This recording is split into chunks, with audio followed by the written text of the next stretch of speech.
በሐረርጌ ኦርቶዶክሳውያን ተገደሉ። ወደ ሐረርጌ አሳዛኝ መረጃ ሰምቷል። በሐረርጌ 6 ኦርቶዶክሳውያን በግፍ ተገድለዋል። የሴቶች ፕሪሚየር ሊግ ሊዘጋ ነው። ተመስገን ተመልከት። እንግዲህ ግብረ ሰዶም አለ። የኢትዮጵያ ሴት እግር ኳስ ተጫዋቾች ውስጥ ሴት ለሴት ግንኙነት የሚጠቀሙ ማችን አዶናይ ተቃውሞ ገጠመው። አዶናይ አሁን በቅርብ የዚህ ወር በጎ ወይም የማህበራዊ ሚዲያ ተጽዕኖ ፈጣሪ ነው ተብሎ ነበር። ጥያቄ ነበረኝ እኔ። የተወዳችሁ ቤተሰቦቻችን እንዴት አላችሁ? እንዴት ቆያችሁ? እንዴት ሰነበታችሁ? መረጃዎቻችን ጀምረዋል። ለመላው ዓለም እንዲዳረስ ላይክ፣ ሼር በማድረግ ትብብርና አጋርነታችሁን በማሳየት ከጎናችን ቆሙ። ዛሬም ያስተምሯችኋል ብዬ ያሰብኩትን ይጠቅሟችኋል ብዬ ያሰብኩትን መልእክቶች፣ ሀሳቦች፣ ምክሮች፣ የተለያዩ ጉዳዮችን ይዤ መጥቻለሁ። ስለዚህ በደንብ አድርጋችሁ ቤተሰብ በመሆን ላይክ በማድረግና ሼር በማድረግ አጋርነታችሁን በማሳየት ከጎናችን እንድትቆሙ ጭምር እንሻለን። በቀጥታ እንግዲህ ወደ ቪዲዮዎቹ ነው የማመራው። ስለዚህ ቪዲዮቹን ላይክ በማድረግና ሼር በማድረግ አጋርነታችሁን በማሳየት ከጎናችን ቆሙ። ብዙ ነው የምታተርፉት፣ ምክንያቱም ያሮስ ነው። በቅድሚያ እንግዲህ አንድ መረጃ ባጋራ ደስ ያሰኘኛል። ሐረርጌ እንግዲህ ዳር 10 አንድ መረጃ ወጣ። ወደ 6 ሰዎች ተገደሉ ተባለ። ሐረርጌ የአርሲን ሞት ሳንጨርስ የአርሲን ህመም ታመን ሳናበቃ የአርሲውን እንባ ሳንጠርግ የአርሲው ቁስላችን ሳይደርቅ ዛሬም ዋይታ ውስጥ ዛሬም ጩኸት ውስጥ ዛሬም ለቅሶ ውስጥ ሆነን እያለ እንዲህ አይነት ነገር ሰማን። በጣም አሳዛኝ፣ በጣም ልብ ሰባሪ፣ ቅስም የሚሰብር፣ ውስጥን የሚያም ሐረርጌ 6 ሰዎች ተገደሉ ተባለ። አሁን አንዳንዴ ምን እንደምንል እናጣና ዝም እንላለን። ምን እንደምንል ምንስ ብንል ነው የሚያምርብን? ምንስ ብንል ነው የምንሰማው? ምንስ ብንል ይዋጣልናል? በጣም ያዘንኩበት ቪዲዮ ነው። ቪዲዮን እንመልከት። እስቲ ግን ለማንኛውም ፍትህ የጠየቃችሁ ያው መቼስ ነው የምንለው። ላይክ ሼር ያደረጋችሁ ተከታተሉን። የሐረርጌውን እናድምጥ። ወደ ሐረርጌ አሳዛኝ መረጃ ሰምቷል። በሐረርጌ 6 ኦርቶዶክሳውያን በግፍ ተገድለዋል። በምዕራብ ሐረርጌ በጉባጉቱና አጉግና ወረዳዎች እንዲሁም በጭሮ ወረዳ በረብሶ አካባቢ እስካሁን ድረስ የ6 ኦርቶዶክሳውያን ሕይወት በአሰቃቂ ሁኔታ መቀጠፉን ከስፍራው የደረሱ መረጃዎች ያመለክታሉ። በምስራቅ ሐረርጌና በምዕራብ ሐረርጌ የሚኖሩ ኦርቶዶክሳውያን አሁን በስጋት ላይ ይገኛሉ። እንደተከታተል ነው ፍትህ ብቻ ነው የምንጠይቀው። ምንም አንልም፣ ምንም ልንል አንችልም። ምንስ እንላለን? ምክንያቱም ባልጠበቅንበት ቦታ ሌላ ሞት እየተመለከትን ስለሆነ ማለት ነው። ወደ ቀጣይ መረጃችን እናምራው። ከሴቶች ፕሪሚየር ሊግ ጋር የተገናኘውን መረጃ ሰፋ አድርጌ ላቅርብላችሁ። እንደምናስታውሰው እንግዲህ በኢትዮጵያ ፕሪሚየር ሊግ በሴቶቹ ማለት ነው ሁለቱ ጋዜጠኞች ጋዜጠኛ ሶፎንያስን ጨምሮ 3 ናቸው። በእርግጥ 4 ናቸው። ሲሪ ስፖርት ላይ በስፋት ያሉ ጋዜጠኞች ናቸው እና አሉላን ጨምሮ አንድ ጉድ አጋልጠው ነበረ። የሴቶች ፕሪሚየር ሊግ ግብረ ሰዶማዊያን ናቸው፣ ሌዝቢያን ናቸው፣ ሴት ለሴት ይጋባሉ፣ ቀለበት ይተሳሰራሉ፣ ይዳራሉ። በጣም ዘግናኝ የሆኑ ነገሮችን ያደርጋሉና ይሄ በሴቶች ፕሪሚየር ሊግ በጣም የተለመደ ሆኗል። አንድ ሁለት አይደለም፣ በጣም ብዙ ጊዜ ተለምዷል። ሐዋሳ ደግሞ መቀመጫቸው አድርገውታል በማለት ወደ ለኳስ ሲመጡ እንደዚህ አይነት ነውሮችን የሚፈጽሙበት ምቹ ሀገር ሆና ሐዋሳን አግኝተዋታልና ይህን የሚፈጽሙ አካላትን በተመለከተ እንግዲህ መረጃዎች ወጥተዋል እና ፌዴሬሽኑ ሊዘጋ ነው ወይ እስኪ እንግዲህ ያጣራን ነው። መጨረሻ ላይ መዘጋት ካለበት እስከ መዘጋት ደረጃ እንደርሳለን የሚል ከባድ የሆነ ማጣራቶችን ያደረገ ነው። ከፍተኛ የሆነ እንደ ሀገር ተቃውሞች ወጥተዋል፣ ተቃውሞችን ገጥመዋል። እሱን መረጃዎች ነው የማጋራላችሁ። ሁላችሁም ተከታትላችሁ ተመለሱ። በዚህ ሰዓት ሰበርና አስቸኳይ የተባለ መግለጫ የሴት እግር ኳስ ተጫዋቾች ላይ ወጥቷል። በዚህም የኢትዮጵያ ሴቶች እግር ኳስ አሰልጣኞች ማህበር እንግዲህ ታዲያ በዚህ ሰዓት አስቸኳይ የተባለ መግለጫ አውጥቷል። ተጫዋቾቹ በህግ እንዲጠየቁ፣ ማገገሚያ እንዲገቡ ወይም ደግሞ በምክር እንዲመለሱ ውሳኔ መተላለፉ ተሰምቷል። አስፈላጊ ሆኖ ከተገኘ ፌዴሬሽኑ ሊጉን ለመዝጋት ዝግጁ መሆኑንም ገልጿል። የጉዳዩ አጣሪ የምርመራ ኮሚቴ ተቋቁሞ ወደ ስራ መግባቱ የተገለጸ ሲሆን የእግር ኳስ ፌዴሬሽኑ በጉዳዩ ላይ ተሳታፊ የሆኑ ተጫዋቾች የተቀበለ ክለብ ላይ እርምጃ እንደሚወስድም እንግዲህ አስጠንቅቋል። መንግስት ለዚህ አስጸያፊ ተግባር ትኩረት ሰጥቶ እንደሚሰራም አቅጣጫ አስቀምጧል። የኢትዮጵያ እግር ኳስ ፌዴሬሽን ለዚህ ተግባር በቂ እርምጃ እንደሚወስድ ያረጋገጠ ሲሆን በጉዳዩ ላይ በቂ ማስረጃ የተገኘባቸው ተጫዋቾች በየትኛውም ክለብ ገብተው እንዳይጫወቱ አስታውቋል። እንግዲህ እነዚህ ተጫዋቾች የተቀበለ ክለብ ላይም እርምጃ እንደሚወሰድም አስጠንቅቋል። እናንተስ በዚህ ጉዳይ ምን ትላላችሁ? እንደዚህ አይነት እርኩስ መንፈስ ውስጥ ያሉ ሴት ለሴት ግንኙነት ውስጥ ያሉ ልጆች ይታወቃሉ። በኳስ ችሎታቸው፣ በኳስ ጥበባቸው አንደኞች ናቸው። ክር ያደረግነው እኮ ለጌጥ አይደለም። እኔ የሚያሳዝነኝ በኦርቶዶክስ ስም እዚህ ውስጥ ያሉ ሴቶች ናቸው። ነውሩን ግን እንቃወማለን፣ ነውሩን እናወግዛለን። የነውሩ ተባባሪ በጭራሽ መሆን አለ። መረጃ ለአሰልጣኞች እየላክን መረጃ ለአመራሮች እየላክን ነው እያስፈራሩ አንሶላ ሲጋፈፉ የቀረቡት። አንዳንዶቹ አሰልጣኝ ሆኗል፣ አንዳንዶቹ ዳኞች ሆኗል። ልጆቻቸውን እያዩ ነው ያፈሩትን የሴጣን መንፈስ ፍሬያቸውን በትነው ልጆቻቸውን እያዩ ነው። ጥናቶች በየጊዜው እየተደረጉ መውጣት አለባቸው። ከስር ከስር ለዚህ ነገር ምክንያት የሚሆኑ ነገሮች ተለይተው መቀመጥ አለባቸው። እነዚህ ሴት ለሴት ግንኙነት ውስጥ ያሉ ሰዎች ሐዋሳ ነው መቀመቻቸው፣ ሐዋሳ ነው ማረፊያቸው። በፊት ለፊት ቀለበት ማድረግ ተጀመረ። በፊት ለፊት የአንገት ሐብል መሰጣጣት ተጀመረ። በፊት ለፊት ልደታቸው ላይ አይፎን መቀየር ጀመሩ። በፊት ለፊት የኔ ፍቅር እየተባባሉ በዘፈን ሁሉ ይገባበዛሉ። የኛ ህዝብ ግን አያውቅም። ለምን? በቃ ትውልድ ማዳን አይደለ? ይጋፈጡ፣ እንጀራው ይቅርባቸው። ቆርቆሮ ነው ምኞታቸው እኮ ዋንጫ ማግኘት ከትውልድ ይበልጣል እንጂ። ለሁለት ነው አንድ ሆቴል ውስጥ የሚተኙት። አንዱ አልጋ ለስም ነው ቁጭ ያለው ክላስ ውስጥ ለብቻ አንድ አልጋ ላይ ነው ለሁለት የሚተኙት። አንዱ አልጋ ክፍት ነው የሚያድረው ሲተሻሹ ነው የሚያድሩት። ነገ ጌም እያለባቸው ሆቴል ግቡ ሲባሉ ክላስ ሲሰጣቸው እኔ ከእንትና ጋር ነው የምሆነው እኔ እንትና ጋር ብጥብጥ ጀመሩ። ከዛ ፌዴሬሽን ተደወለ። ምንድነው? በቃ ያው ተጫዋቾቹ እኔ ከእንትና ጋር ነኝ እኔ ከእንትና ጋር ነኝ። አሰልጣኝ በሰጠው መንገድ ሲይጉ ተባለ። አሰልጣኙ በሰጣየሽ እነሱ ይተዋወቃሉ። እኔ ከአንቺ ጋር መሆን እንፈልገው እኔ ካንቺ ሌዝቢያሞቹ ቃሉን በጣም መጠቀም ራሱ ያስጠላል። ግብረ ሰዶማያኖቹ ዋናዎቹ ለህግ መቅረብ አለባቸው።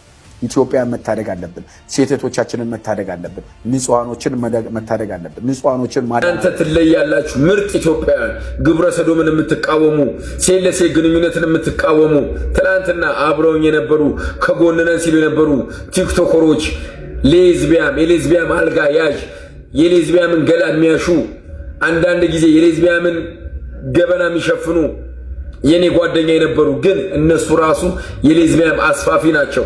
ቲክቶክ የሚጠቀሙ እከካሞች እከካም ናቸው። የኔ ቲክቶክ ሲዘጋ ደውለው እንኳን ደስ አለሽ ተዘጋሪሽ ቲክቶኩ እንደፈለጋችሁ ሁኑ ከዚህ በኋላ ምንም አያመጣም እያሉ አሁንም እምለምናችሁ የኢትዮጵያ ሕዝብ እምፈልገውን አግኝቻለሁ።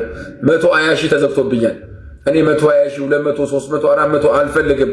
ላይቭ እንድገባ ነው አይደለ? አግኝቻለሁ። በቃ አሁን ደግሞ ይሄን እንዳያዘጉብኝ ኮፒ ሊንክ አድርጉልኝ። በቃ ኮፒ ሊንክ አድርጉልኝ።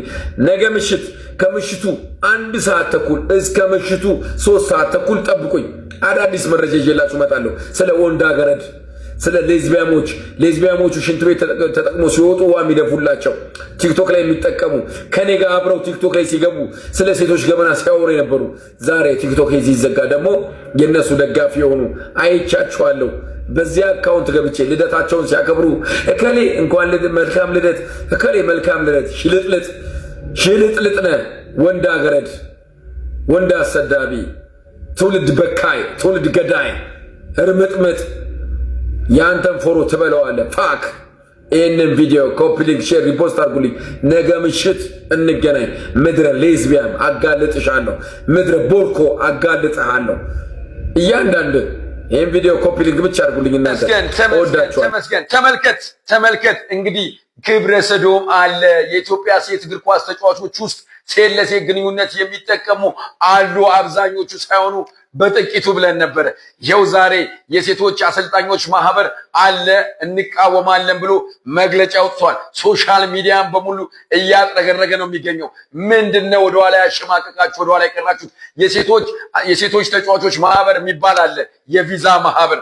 ቪዛ ለመለቃቀም ለምለም የሐዋሳዋ ልጅ ስትደበደብ መግለጫ ያላወጡ፣ ዛሬ ግብረ ሰዶማውያን ያሉ ተጫዋቾች ስንል መግለጫ ያላወጡ የሴቶች ማህበር ተብሎ በሲቪል ማህበራት ለጥቅም ብቻ የተቀመጡ ይሄንን ማህበር አውግዘዋለሁ፣ እቃወመዋለሁ። እዛ ውስጥም ያሉ ሴቶች አሉ፣ ይመርመሩልኝ። ምክንያቱም እኔ በቅርበት ነገሮችን ሁሉ አጥርቼ ጨርሼ ነው ወደ ሚዲያ የምመጣው። ይሄው የሴቶች ማህበር መጥቷል። ይሄን ደግሞ ሽንፍላ ተመልከቱልኝ። ይሄን ተመልከቱልኝ። አንዳንድ ሴቶች ራሱ እንደልቡ ነው። ተመልከቱልኝ። እንቺ ያለችበት እሺ፣ የሌሉበትን በሙሉ አውጣ፣ ከሌለችም ያሉበትን አውጣ። አንተ እዛ ውጭ ሆነ ኡጋንዳ ሆነ ዝም ብለህ ያሉበት የሌሉበት እያልክ ታወጣለህ። እኛ ነን ነገሩን የያዝነው አይደል? በቅርበት የምናውቀው። ሰውን ለማሸማቀቅ አትሂድ፣ ፎሎ ለማግኘት አትሂድ፣ በማታውቀው ውስጥ አትግባ። እንቺ የለችበትም ማለት ሁሉንም የሉበትም ብለህ ልታወጣ ነው እንዴ? ዝም በል። ያሉበትንም የሌሉበትንም መንግስት ነው ይፋ የሚያደርገው። አትቸኩል፣ አትፍጠን። መኪና ስፈጥን ይገጭሃል። ተረጋጋ፣ ሰከን በል። እንግዲህ የክለብ አመራሮች እዚህ ጋር ምን ትላላችሁ? ጉዳችሁን ከአሰልጣኞች ማህበር ሰምታችኋል። እንደዚሁም ከኢትዮጵያ እግር ኳስ ፌዴሬሽን ትሰማላችሁ። ከእያንዳንዱ አትቸኩሉ፣ ቤታችሁን እጠቡ፣ ቤታችሁን አጽዱ። ግብረ ሰዶማያኖች አሉ እያወቃችሁ ክለባችን ንጹህ ነው የምትበሉበት፣ ገንዘብ በስሞቻቸው የምትፈርሙበት ሌባ ሁላ። ተረጋጋ፣ አጋፍጣለሁ፣ አወጣልሃለሁ። ይህንን ቪዲዮ ኮፒ ሊንክ፣ ሼር፣ ሪፖስት አድርጉ። አዳዲስ መረጃዎችን ይዤላችሁ እመጣለሁ።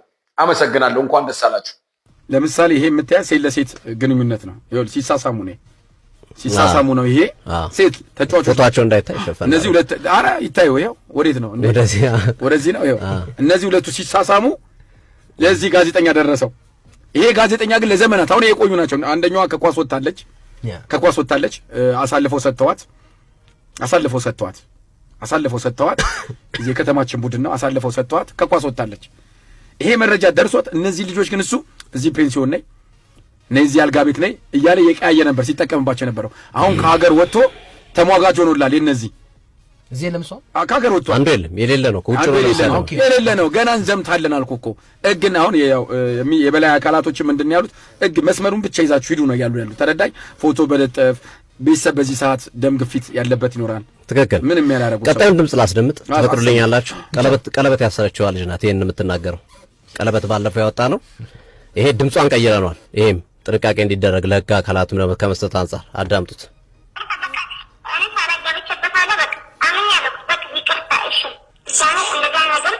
ሴለሴ ግንኙነት ውስጥ አትገኝም።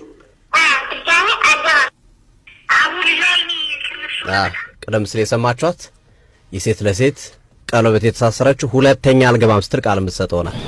የተወዳችሁ የሰዎቻችን የሴቶች ፕሪሚየር ሊግ ወይም የሴቶች እግር ኳስ ምን ያህል ልቅ እንደሆነ፣ ምን ያህል መስመር እንደሳተ፣ ምን ያህል ገደብ እንደለቀቀ የሚያሳይ ቪዲዮ ነው። በጣም በጣም በጣም አደገኛ ነውሮች ያሉበት።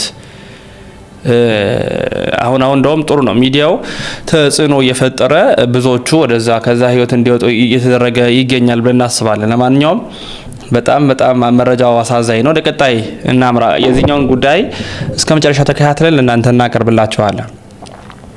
ወደ አዶናይ እንምጣ እስቲ። የሰሞኑ የማህበራዊ ሚዲያ ተጽዕኖ ፈጣሪ እንግዲህ በየቀኑ ከ100,000 በላይ ፎሎወሮችን በማግኘት ብዙ ስራዎችን የሚሰራው ከዛ ባቡል ሄር የሚባለው ደግሞ ድርጅት ከ500,000 600,000 ወደ 1 ሚሊዮን በማስገባት በራምዚ ሪል ስቴት ከ8 ሚሊዮን ብር በላይ ድጋፍ እንዲያገኝ ያደረገ የዋህ ትጉ ቅን የሆነ ወንድማችን ነው። ወንድማችን አዶናይ የነበረበት ያ ህይወት የነበረበት ያ የኃጢአት ዓለም ከራስ ጋር ትግል ከራስ ጋር ያለው ከባድ ህይወት ፈተና ተወጥቶ አሁን ለመላው ሀገራችን አብነት በመሆን በተለያዩ ሚዲያው ላይ የቀረበ መረጃዎችን ሲሰጥ የነበረ ወንድማችን ነው። ወንድማችን አዶናይና ይሄ ትናንቱን የፈለጉ የሚያሳዱ አሉ። በጣም በሚያሳዝን ሁኔታ እሱ ወጥቶ የሚናገረው ከዚህ ካለፍንበት ከኔ ካለፍኩበት ህይወት ማንም እንዲገባበት አልፈልግም፣ ወደ መንፈሳዊ ህይወት እንጣበቅ እያለ መልእክት ሲያስተላልፍ፣ በሌላ በኩል ደግሞ እሱ ታዋቂ የሆነበት እኮ ትልቅ ስራ ሰርቶ አይደለም፣ ጀብድ ፈጽሞ አይደለም፣ ሁሌ አዋቂ እንሁን የሚለዋሉ። ሁሌ አዋቂ እንሁን። እኛ እኮ ሰብሮ መጣል አይደለም ኢትዮጵያዊነት። ለሱ የወገንኩ ወይም ከሱ ሳይድ የሆንኩ አይደለም። ቢያንስ የሱን ሐሳብ ግን ተረድቻለሁ ብዬ አስባለሁ። አንዳንዱ ከዛ ከመጥፎ ህይወቱ ተላቆ ለኛ አርአያ ለመሆን ሲመጣ ያለፈ ትናንቱን ያሰስን የምናጠቃ ብዙዎች ነን። በጣም የሚያሳዝን ሆኖ ስላገኘሁት ነው። ቪዲዮ እንከታተል። የፖርን አለ፣ የሱስ አለ፣ የዊድ እነዚህ ነገሮች ናቸው የሚደብቁኝ። which is ከነዛ ሰይጣኖች የምትደበቅበት መንገድ ሌላ ሰይጣን ይሆናል። 360 ዲግሪ በቃ ተያዝኩኝ፣ ገባሽ፣ ታሰርኩኝ። which is እኔ አሁን ወይኔ ጨነቀኝ፣ ሰው እንዳያየኝ እፈራለሁ፣ አፍራለሁ ምናምን። እሺ ምን ልሁን? ልደበቅ? ተደበቅኩኝ። መውጣት ፈልጋለሁ፣ ነፃነት፣ ፍቅር፣ ደስታ ፈልጋለሁ፣ አልቻልኩም። ስለዚህ የጊዜያዊ ደስታ፣ የጊዜያዊ ነፃነት ፈልጋለሁ። በምን ላግኘው? ይሄው አለልሽ ብሎ ሰይጣን ያቀርብልሻል። መጀመሪያ ይይዝሽ፣ አይምሮሽ ይቆጣጠረውና ያቀርብልሻል። ምን ትፈልጊያለሽ? ይሄ ነው በቃ እሺ ይሻለኛል ትያለሽ። because ያለሽ ምርጫ እሱ ነው። ከዛ እሱን ታረጊያለሽ። ከጨረሽ በኋላ ወይም የሆነ ነገር ካረሽ በኋላ ትጨናነቂያለሽ። ወይኔ ጉዲ፣ ጸጸት ይመጣል። ጸጸት ደግሞ ሰይጣን የሚጠቀምበት ዋነኛው እንትን ነው። እንደገና ከዛ ወይኔ ተጸጸትኩ፣ እሺ ምንድነው የማደርገው አሁን? ተመልሰሽ እንደገና ወደ ጭንቀቱ ትገቢያለሽ። ከዛ ከጭንቀት ደግሞ አወጣሻለሁ ይልሻል። ከዛ ትወጫለሽ፣ ከዛ ትገቢያለሽ ወደ 360 ዲግሪ። እንደ ሀገር እዚች ሰርክል ላይ ያለ ነው። አዶናይ አሁን በቅርብ የዚህ ወር በጎ ወይም የማህበራዊ ሚዲያ ተጽዕኖ ፈጣሪ ነው ተብሎ ነበር። ጥያቄ ነበረኝ እኔ ባትቀጠቅጪ ኖሮ እንደዚህ እባብ አቋም ሁላ አትሆንም ነበረ። እንዴት እንደፈመሰ እንዴት ታዋቂ እንደሆነ እናውቀዋለን። ማለት ለመስማት ለማየት እየደበረን ምናምን አረ ያሉናውን ያየነው ቪዲዮ ነው። በዛ መንገድ መጥቶ ብዙ ፎሎወሮችን ያገኘ በጣም በምን መንገድ እስኪ ግልጽ አድርግልን። ምንድነው ይሱ ያሟል እንዴ? ተጽዕኖ መፍጠር ከሆነ እንደዛ እኔ አላውቅም። ይሄ ጋዜጠኛ ራሱ እኮ አዶናይ ላለው ነገር ተጠቂ ነውና ለአንተም ጭምር ነው እየደረሰልህ ያለው። አዶናይ ባትቀጠቅጪ ኖሮ እንደዚህ እባብ አቋም ሁላ አትሆንም ነበረ። ያ በዜሮ ተባስቶ ነው። ከዛ በኋላ የመጣው ጉዳይ ወይም ያደረጋት በቃ የሆነ ስድ ነገር በጣም ብልግና ምናምን ሲሰራ የኖረ እኮ አረጉተይ ማለት ነው ልጁን። እንደውም እኔ አሁን ስለሰራቸው በጎ ስራዎች አይደለም ይሄን አዋርድ ምናምን የሚባለው ነገር ራሱ መሸለም አለበት ብዬ ማስበው እኔ ወጣቱ ላይ ስለሰራው ነገር ነው መሸለም አለበት ብዬ ማምነው።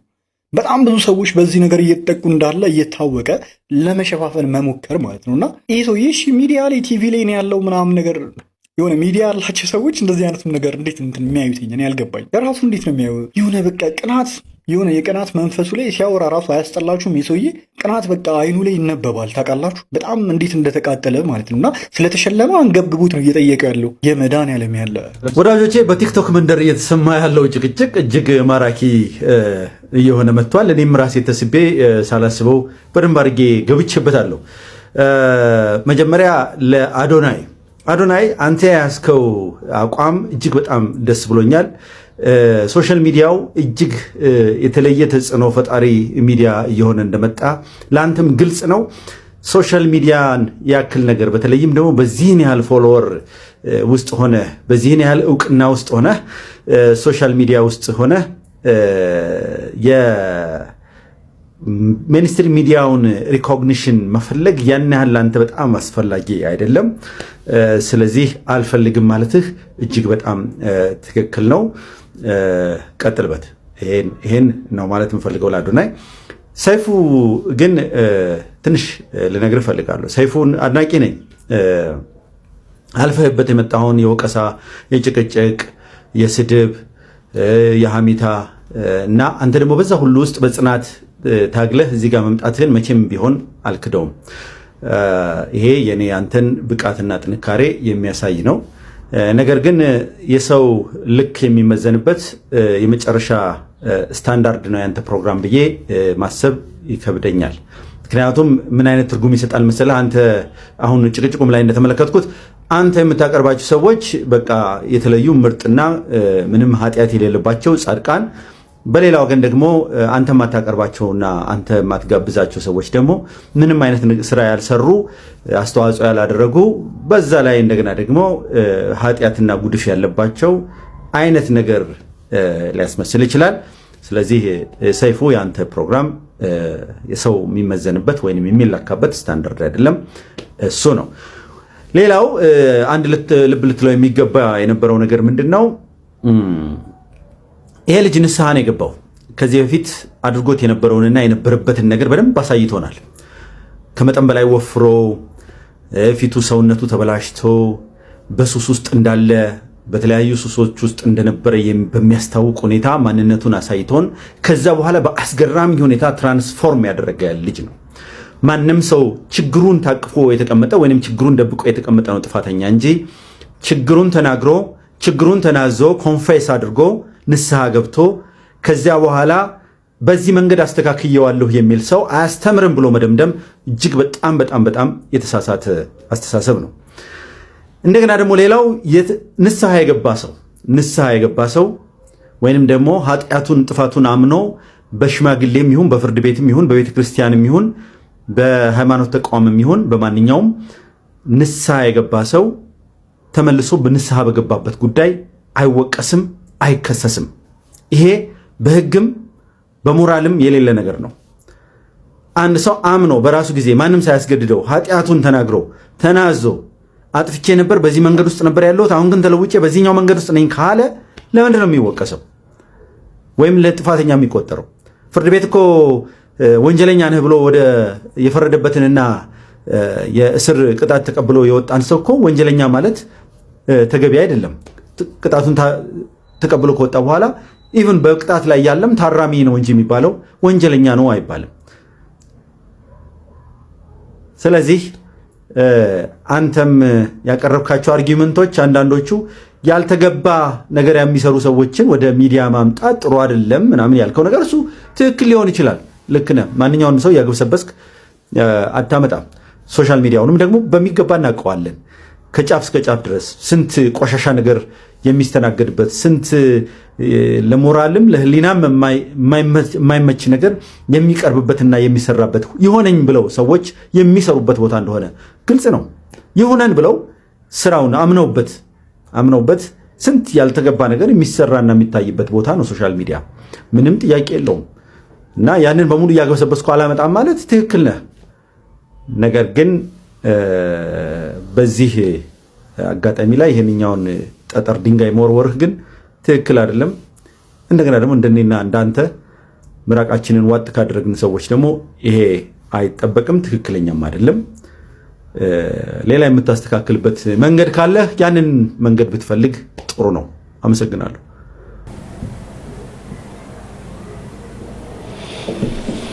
የተወደዳችሁ ቤተሰቦቻችን እንግዲህ ትልቅ ነገር ተምረናል ብዬ አስባለሁ። ቢያንስ ያ ህይወቱን ትቶ ዛሬ ለሌሎች ልጆች ለመድረስ የሚጠራ አንድ ትጉ ሰው ነው። እኛ ማድረግ እንኳን ባንችል መንገድ ለምን እንዘጋለን? ማንም የማያውቃቸው ለማወቅ ፈቃደኛ ያልሆነ ለመርዳት ፈቃደኛ ያልሆኑትን ፈልጎ አግኝቶ የሰው ፊት እየገረፈው እንዲታወቁ ሲያደርግ ምንም ይሁን በዘፈኑ ይሁን በምኑ ይሁን ብቻ በምንም ይሁን ሐሳቡ ግን ትልቅ ነው፣ ግዙፍ ነው። ይህን ሰው ማገዝ አይደለም መርዳት አይደለም መረዳት ራሱ ትልቅነት ነው። እዚህ ኦርቶዶክሳውያን ኢትዮጵያውያን ኤርትራውያን በጎነትን እናስርጽ እንጂ ጠልፎ ለመጣል አንጣጣር። የተወዳችሁ ቤተሰቦቻችን የዛሬ ቪዲዮ መረጃዎቻችን ይህን ይመስላሉ። ያሮስ ነው በቀን 2-3 ከዛ ጊዜ በላይ ቪዲዮ አስደግፌ መረጃ ያቀረብኩላችሁ ይገኛለሁ። መረጃ በደንብ አድርጋችሁ አዳርሱ፣ ሼር አድርጉ፣ ትብብር አጋርታችሁን አሳዩ፣ ቤተሰብ ሁኑ ለማለት ወዳለሁ። በቲክቶክ እንኳን 485,000 በላይ ቤተሰብ አፍርተናል።